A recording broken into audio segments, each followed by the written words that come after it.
शिवानी राठी हैं, कह रही हैं कि एक साधारण शादी कैसे की जा सकती है।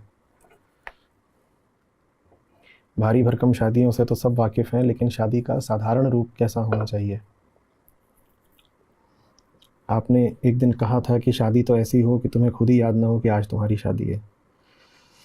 तो सर, ये बात मुझे बड़ी अच्छी लगी और मेरी दिली इच्छा भी है कि मैं जब शादी करूं तो ऐसी ही हो कि मुझे ही याद ना हो कि आज मेरी शादी है। लेकिन उसके लिए एक ऐसी चेतना वाला इंसान भी तो मिले। और आपने उदाहरण दिया था अपने भाई की शादी का, जहाँ कबीरवाणी चलाई गई थी। तो ऐसे ही हम और क्या कर सकते हैं जिससे कि शादी फूहड़ ना लगे। जैसे कोई पूछ रहा हो कि झटका बेहतर है कि हलाल। हुँ? हम कह रहे हैं बकरा तो कटाई।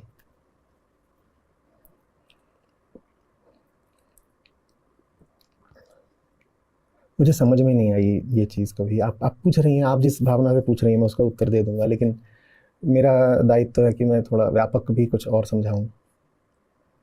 मुझे कभी समझ में नहीं आया कि एक स्त्री है, एक पुरुष है, उन्हें उन्हें साथ रहने के लिए किसी रस्म की ज़रूरत क्यों है?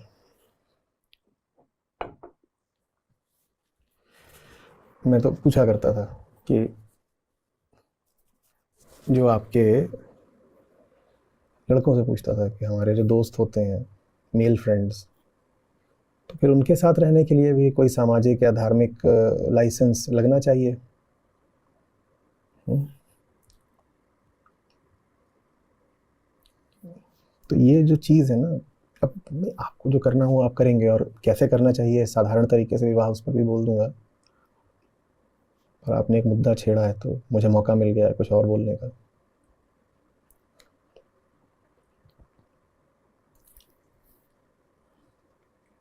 थोड़ा-सा विशेष होता है स्त्री-पुरुष संबंध। हुँ?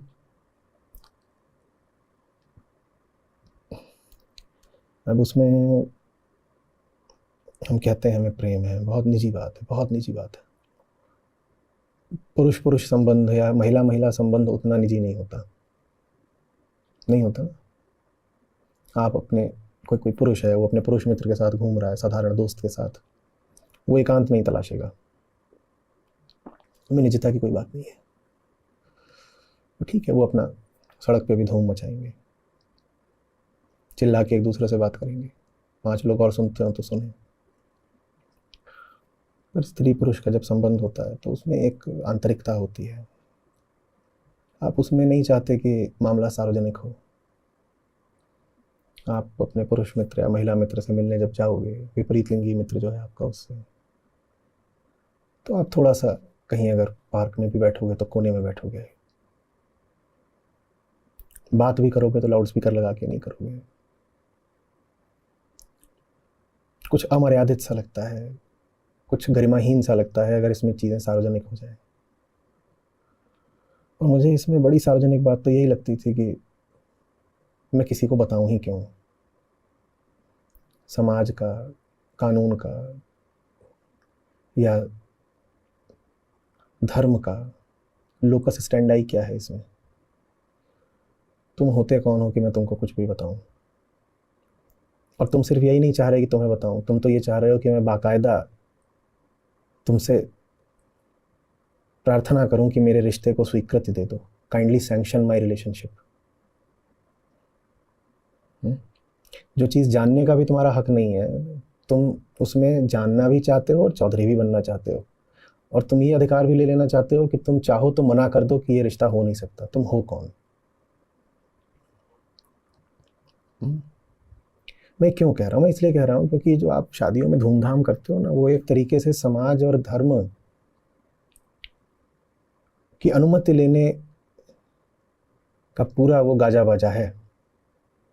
आप कह रहे हो ये चीज़ ऐसी है कि एकांत में करने की अनुमति नहीं है, तो लो भाई 5,000 लोगों को बुलाया है और पाँचों हज़ार लोगों से एक तरह से मैंने अनुमति ले ली कि अब देख लो हम पति-पत्नी हो गए। क्यों किसी को बताएँ? तुम हो कौन? तुम कौन हो?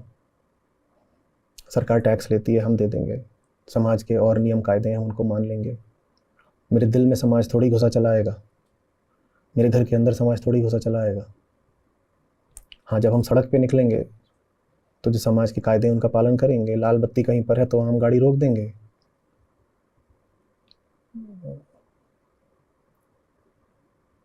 सरकार ने अगर घोषित कर दिया कि फलाने दिन छुट्टी है तो उस दिन छुट्टी है, ठीक है। सरकार ने कह दिया गाड़ी चलाने के लिए लाइसेंस लगता है तो हम लाइसेंस बनवाएंगे। यहाँ तक दूसरों का प्रवेश ठीक है, यहाँ तक हम दूसरों की अनुमति लेंगे। लेकिन अगर कोई कहे कि मुझे प्रेम है और उस प्रेम के लिए मुझे किसी की अनुमति लेने की ज़रूरत है, तो मैं तो नहीं लूँगा, एकदम नहीं लूँगा। अनुमति लेना तो छोड़ दो, मैं बताऊँगा भी नहीं तुम हो कौन, तुम कौन हो, तुम्हें कुछ भी जानने का हक क्यों है। प्रेम के बारे में जानने का हक तो उसको ही होता है जिससे प्रेम का रिश्ता हो। जिस दिन तुमसे भी हमारा प्रेम का रिश्ता हो जाएगा उस दिन हम खुद ही तुमको आकर सब बता देंगे। और अगर हमारा तुमसे प्रेम का रिश्ता नहीं तो तुम धौंस दिखाकर, चौधराहट दिखाकर तो हमसे कुछ भी नहीं पाओगे। शादियों की धूमधाम कोई खुशी बांटने के लिए नहीं होती है, गौर से समझिएगा। आप पूरे मोहल्ले को, पूरे शहर को बता रहे हो कि भाई लोगों देख लो, तुमसे छुपा के नहीं कर रहे हैं, सब लोग देख लो ताकि बाद में कोई आपत्ति ना करे। हमें बड़ा डर लगता है कि तुम लोग बाद में आपत्ति कर दोगे कि एक महिला को साथ में लेके क्यों घूम रहे हो भाई, तो तुम बाद में आपत्ति ना करो, इसीलिए हम सबको बुलाकर दिखाई देते हैं। वो देखो मंच पे हम चढ़ के बैठ गए हैं ताकि सब लोग ठीक से देख पाओ। ऊंचा मंच है, वहाँ खूब रोशनी कर दी है, बड़ी बड़ी कुर्सियाँ वहाँ लगा दी हैं ताकि सब लोग बिल्कुल ठीक से देख लो कि हमारा ब्याह हो गया है, ये महिला हमारे साथ है। बाद में कोई आपत्ति मत करना, क्योंकि तुमने अगर आपत्ति कर दी तो हम इतने डरपोक है कि हमारी जान निकल जाएगी। नहीं नहीं नहीं साहब, छुपाने का हमें कोई शौक़ नहीं है, कोई पाप नहीं कर रहे हैं कि छुपाना है। लेकिन कुछ बातें प्रेम में ही बताई जाती हैं। जिनसे आत्मीयता है उनको खुद ही बता देंगे, जिनसे आत्मीयता नहीं है उनको सूचित भी नहीं करेंगे। उनसे अनुमति लेना तो दूर की बात है, उनको सूचित भी नहीं करेंगे। तुम कौन हो? आप इतनी शादियों में गए होगे, आपका क्या रिश्ता होता है वो जो वहाँ ऊपर दूल्हा दुल्हन बैठे होते हैं? घटिया काम है, उल्टी आती है मुझको। क्यों गए हो वहाँ पर? बाजार लगा है, क्या हो रहा है? रिश्ते की नुमाइश हो रही है, प्रदर्शनी हो रही है कि ये एक पुरुष है, ये एक स्त्री है, अभी आपस में संभोग करेंगे। आओ सब लोग देख लो भाई कि ये जो अब संभोग करने जा रहे हैं वो नाजायज़ नहीं है, और जो औलाद पैदा होगी वो नाजायज़ नहीं है। कुल मिलाकर ये बात है खरी खरी। We will be copulating, meeting with your due permission, sir. I am such a slave that I do not even have the right to meet at my own free will, my discretion, my volition. Even for such an intensely personal matter, I will come and take your due permission and sanction, sir. No, I refuse to abide by this. ठीक है, कोई सरकारी कानून है कि marriage का registration कराना है, वो करा लो। ठीक, वो ऐसा ही है जैसे कि घर में पानी की अगर टोटी भी लगवानी है तो ठीक है, वहाँ पे जो जल विभाग है वहाँ पर आप एक कागज़ दाखिल कर देते हो। उसी तरीके से शादी का रजिस्ट्रेशन का कागज़ दाखिल कर दो भाई, सरकार का नियम है। ठीक है, देश में रह रहे हो, नियम चल रहा है तो कर दिया। आत्मा हमसे छीन ली जाती है। आत्मा का मतलब है वो जो सिर्फ हमारा है। अगर आपका प्रेम भी सिर्फ आपका नहीं है तो अब आप आत्मस्थ होकर कैसे जियोगे? ये सारे रीति रिवाज ये घिनौने हैं, ये हमसे आत्मा छीनने के लिए हैं। ये हमें मजबूर करते हैं कि हम अहंकार बन के जिएं, झुन्नू लाल बन के जिएं। एक एक आदमी पाखंडी है, नकली है शादी के उस उत्सव में। आप गए हो, आप जानते नहीं हो क्या? न जाने कितनी तो वहाँ निगाहें होती हैं पंडाल में जो दुल्हन का जिस्म नाप रही होती हैं, क्योंकि उस दिन तो वो खास तौर पर उत्तेजक बनाकर मंच पर चढ़ाई जाती है। ज़्यादातर जो वहाँ जवान पुरुषों की निगाहें होती हैं वो शरीर टटोल रही होती हैं दुल्हन का, क्योंकि उनको भी पता है कि अब ये जो इतना सजी वजी है तो मंच से उतर के सीधे बिस्तर पर ही जाने वाली है। उन पुरुषों को भी क्या दोष दें? स्क्रिप्ट इतनी तयशुदा है कि आप अपने आप को ही कल्पना करने से कैसे रोक पाओगे कि अभी ये जितना इसने आभूषण अलंकार कर रखा है और वस्त्र परिधान पहन रखे हैं, अभी ये सब इसने उतारने के लिए ही पहन रखे हैं, अभी उतरेगा सब कुछ। अश्लील, वल्गर। मेरी कोई दोस्त हो और वो विवाह करने जा रही हो और वो कहे कि मैं इस तरीके का समारोह करूंगी अपने विवाह में, मैं उससे लड़ जाऊं, मेरी उससे लड़ाई हो जाएगी। मैं कहूँगा या तो हमारी दोस्ती रहेगी या फिर तू उस तरह जा करके अपना कोई समारोह कर ले, क्योंकि मैं नहीं देख सकता ये वल्गैरिटी तेरे साथ होते हुए। आज से दशक 2 दशक पहले पॉर्न की एक सीरीज ही चला करती थी जो बाद में शायद बैन हुई, सरकार को बैन करना पड़ा, ऐसा कुछ हुआ था, बहुत पुरानी बात हो गई। उसका नाम ही था सविता भाभी। भाभियों को ऐसी नज़र से देखा जाता है, वो जो वहाँ मंच पे खड़ी ना, भाभी माल लग रही है, और लगे ही रही है, उसको वहाँ बनाया ही है माल।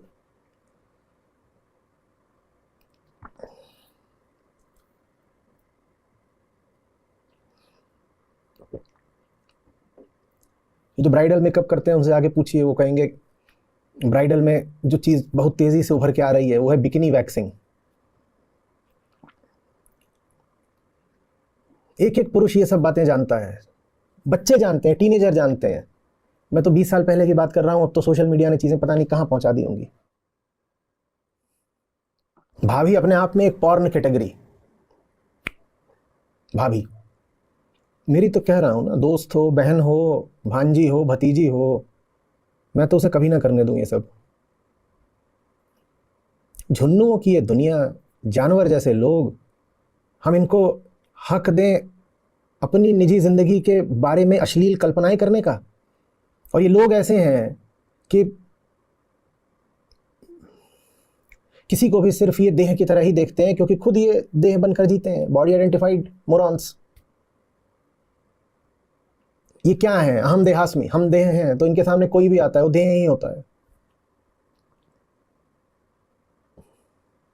अश्लीलता का उत्सव, देह का उत्सव।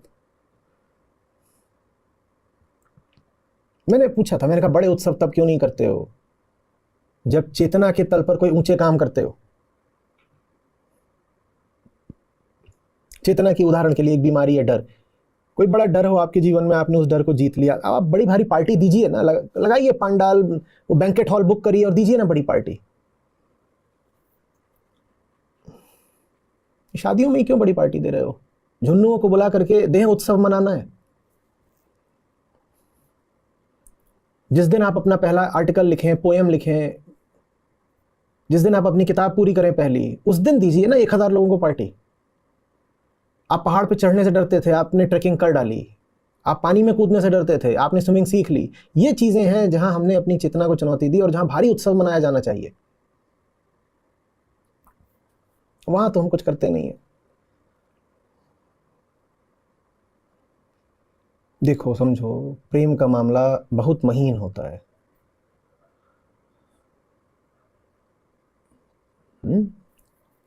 प्रेम ना हो ना तो ज्ञान भी, बहुत बार बोला है मैंने, लकवा खा जाता है। जानोगे भी तब ना जब जानने की इच्छा उठेगी। उसी सही इच्छा को प्रेम बोलते हैं। जीवन में जो भी सही इच्छा हो उसको ही प्रेम बोला जाता है, वो ज्ञान से भी पहले आता है। तो प्रेम बहुत संवेदनशील चीज है, उसके साथ मजाक नहीं करते।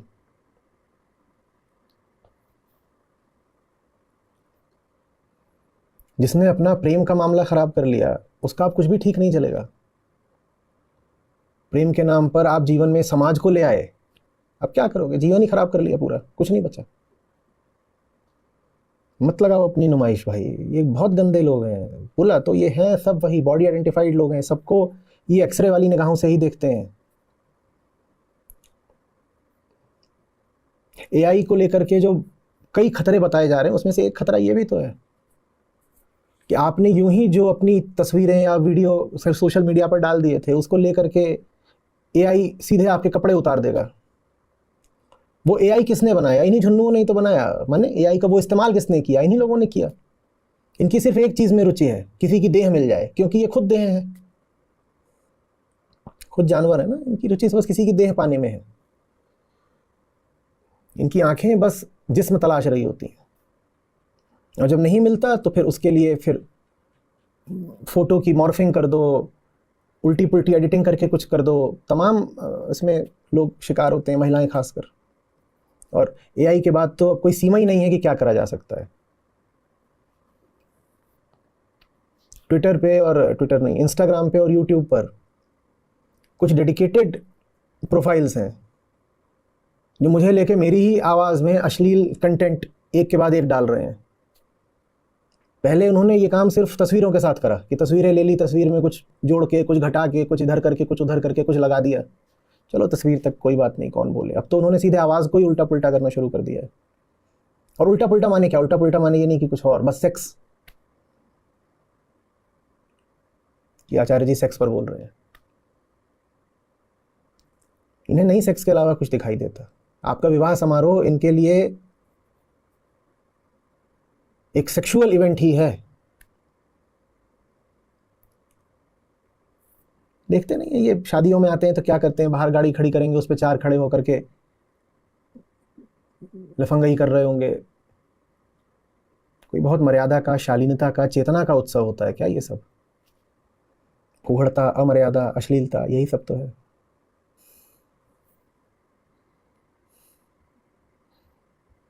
सीधा साधा विवाह कैसा करें? हो गया, बिन फेरे हम तेरे। जो साक्षी है भीतर उसने देख लिया, उसकी अनुमति मिल गई, कृष्ण स्वयं पुरोहित बन गए, वही साक्षी है ना। और जब कृष्ण पुरोहित बन के मिलन करा रहे हैं तो अब क्या करोगे तुम समाज के पंडितों का? जो रिश्ता आकाश में जुड़ा है उसकी अनुमति अब हम आकर के धरती के केंचुओं से लेंगे क्या? बाकी ठीक है, उनके जो देह बनकर पैदा हुए हो किसी समाज में, किसी देश में, तो वहाँ का जो नियम कायदा उसका पालन कर लो। और पता होना चाहिए कि वो नियम कायदा बस ऊपर ऊपर का है, औपचारिक है। दिलों के रिश्तों में न समाज की कोई जगह होती, न धर्म की कोई जगह होती, न होनी चाहिए।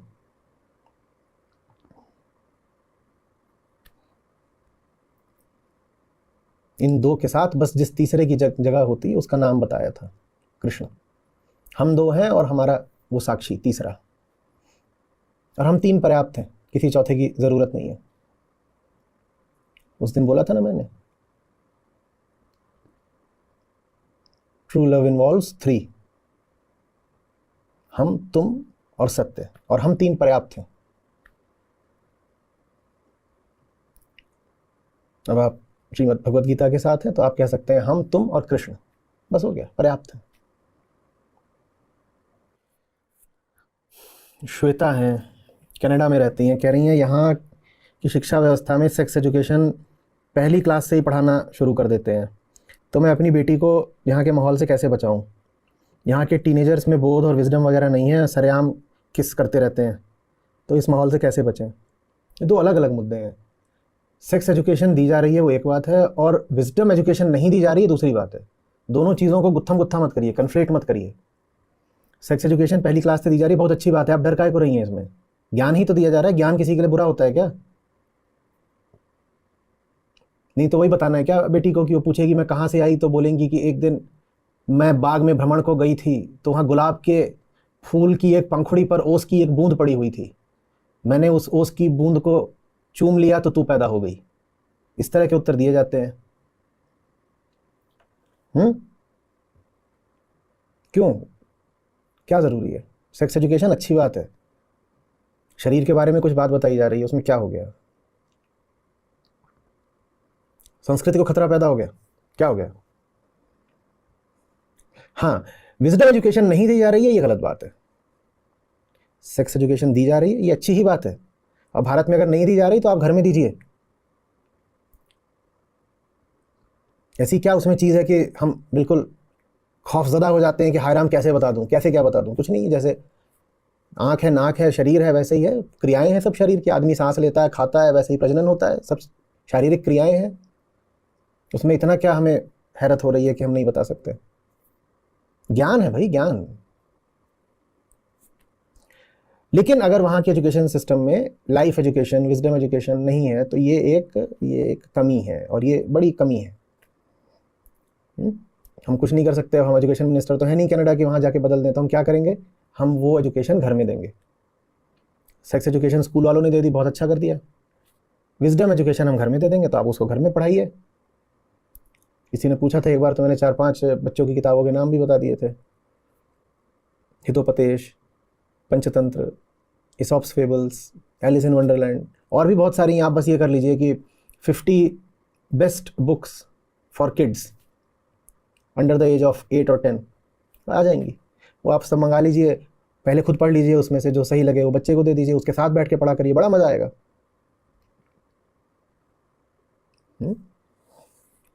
दो अलग बातें हैं ये, ठीक है? सेक्स एजुकेशन देना अच्छी बात है, पर विजडम एजुकेशन न देना गलत बात है।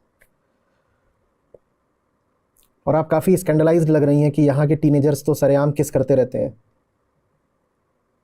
तो माने अगर दरवाजे के पीछे किस करें तो कुछ गलत नहीं है, दरवाजे की खोल के कर रहे हैं तो उसमें स्कैंडल हो गया। ये हमारी जो इंडियन मोरालिटी है ना, ये क्या करें हम इसका? हाय दैया, गंदा काम है, सबके सामने कर दिया। अरे भाई, उनके लिए वो साधारण बात है। आप जैसे ऐसे नमस्ते करते हो, वैसे ही वो जब मिलते हैं तो गाल से गाल मिला देते हैं। आप हाथ से हाथ मिलाते हो, या हैंडशेक करते हो, या गले मिलते हो, उनके लिए बहुत साधारण बात है। वो मिलेंगे तो अ पेक ऑन द चीक, या कि ऐसे गाल से गाल मिला दिया। मेरी पहली नौकरी आईटी के बाद आईटी इंडस्ट्री में ही थी। वहाँ पे मैंने अपनी आंखों के सामने ऐसे 1-2 मामले देखे। और तब तो सन 1999, सन 2000 की बात है। तो उसमें जो क्लाइंट होता था, उनसे इंटरेक्शन होता था। ज़्यादातर तो ये कि ऑफशोर कई बार क्लाइंट ही धरा जाते थे। अब वो यहाँ आ रहे हैं, उनके लिए बहुत साधारण सी बात है कि अगर उनके सामने कोई महिला आई है क्लाइंट की ओर से, उसके लिए बहुत साधारण सी बात है कि सामने कोई पुरुष भी है। तो उससे ऐसे ही एक जेंटल हग कर लिया,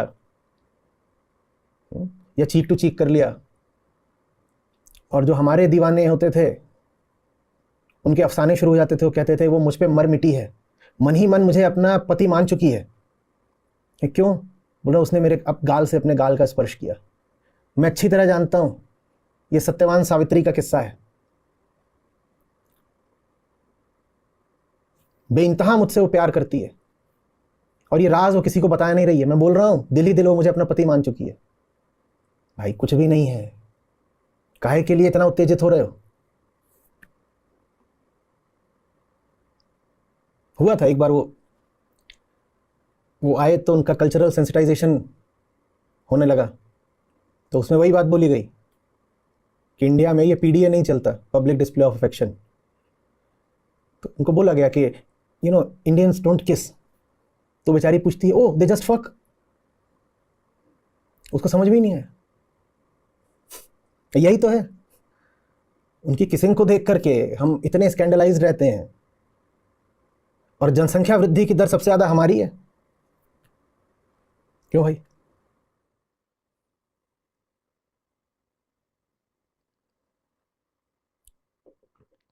ये सब आप रहने दीजिए।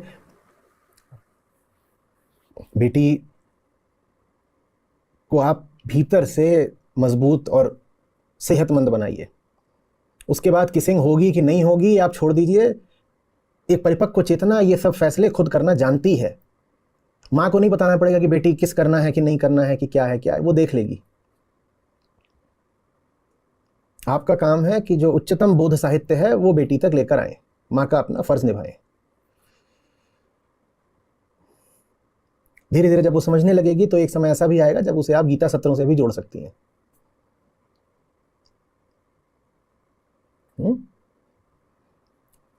हजार खोट हैं उनमें, उनकी शिक्षा व्यवस्था में, उनकी संस्कृति में होंगी, पर बहुत मामलों में ना पश्चिम के लोग हमसे कम पाखंडी हैं। हम इस बात को ही लेके परेशान हो जाते हैं कि ये पब्लिक में किस क्यों कर रहे हैं।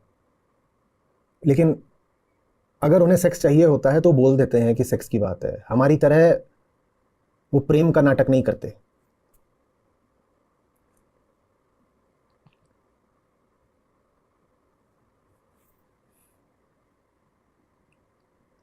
और जिस रिश्ते में वो जान गए होते हैं कि कुछ है नहीं, वो उस रिश्ते से निकल जाते हैं। हमारी तरह उसे घसीटते ढोते नहीं फिरते। मैं कोई उनका बहुत फ़ैन नहीं हूँ, बड़ा समर्थक नहीं हूँ, बहुत बीमारियाँ हैं उधर भी। पर जो चीज़ जैसी है उसको वैसा देखना चाहिए।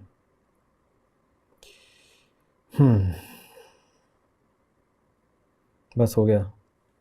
विषय वासना और जिकर जन्म गवाया बार, विषय वासना और जिकर जन्म गवाया बार।